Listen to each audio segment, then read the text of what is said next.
আচ্ছন্ন তেহরানের আকাশ। হামলার শিকার হওয়ার পর ইরানের সর্বোচ্চ নিরাপত্তা কাউন্সিল এখন চরম সতর্কতায়। তবে বিশ্লেষকরা বলছেন, ইরানের আসল শক্তি তাদের মাটির নিচে লুকানো মিসাইল সিটিগুলোতে। দশকের পর দশক ধরে অবরোধের মধ্যেই ইরান গড়ে তুলেছে মধ্যপ্রাচ্যের বৃহত্তম ব্যালিস্টিক মিসাইল নেটওয়ার্ক, যা কেবল সংখ্যায় নয়, প্রযুক্তিতেও এখন আগের চেয়ে অনেক বেশি ক্ষুরধার। ইরানের ব্যালিস্টিক মিসাইলগুলো কেবল রকেট নয়, এগুলো একটি উড়ন্ত বিধ্বংসী দানব। উৎক্ষেপণের পর এগুলো বায়ুমণ্ডলের সর্বোচ্চ স্তরে পৌঁছে ধনুকাকৃতি পথে লক্ষ্যবস্তুর দিকে ধেয়ে আসে।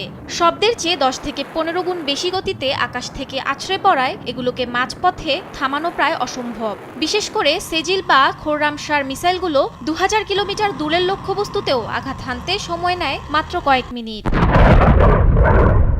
এই ক্ষেপণাস্ত্রগুলোর আসল শক্তি লুকিয়ে থাকে এদের পেলোড বা বিস্ফোরক ধারণ ক্ষমতায়। একটি মিসাইল 500 থেকে 1500 কেজি পর্যন্ত উচ্চ ক্ষমতা সম্পন্ন বিস্ফোরক বহন করতে পারে। এর প্রচণ্ড গতিশক্তি এবং বিস্ফোরণ ক্ষমতা মাটির গভীরে থাকা বাংকার বা অত্যন্ত সুরক্ষিত সামরিক ঘাঁটিকেও মুহূর্তেই মাটির সঙ্গে মিশিয়ে দিতে সক্ষম। ইরানের দাবি, তাদের হাতে এখন রয়েছে ফাত্তার মতো হাইপারসোনিক মিসাইল। এগুলো মাঝ আকাশে নিজেদের গতিপথ পরিবর্তন করতে পারে। ফলে ইসরায়েলের আয়রন ডোম বা মার্কিন প্যাট্রিয়ট প্রতিরক্ষা ব্যবস্থার রাডারকে ফাঁকি দিয়ে এগুলো অনায়াসেই লক্ষ্যে পৌঁছাতে পারে। পাল্টা আক্রমণের ক্ষেত্রে এটি তেহরানের সবথেকে বড় ট্রাম্প কার্ড। ভূগর্ভস্থ মিসাইল সিটি থেকে ইরান যদি একযোগে শত শত ক্ষেপণাস্ত্র ছুড়ে দেয়, তবে তা যেকোনো দেশের আকাশ প্রতিরক্ষা ব্যবস্থাকে অচল করে দেবে।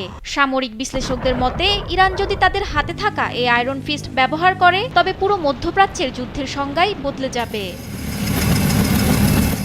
তেহরানের এই ক্ষেপণাস্ত্র ভান্ডার কি কেবলই ভয় দেখানোর অস্ত্র, নাকি এর মাধ্যমে বড় কোনো ধ্বংসযজ্ঞের অপেক্ষা করছে মধ্যপ্রাচ্যে?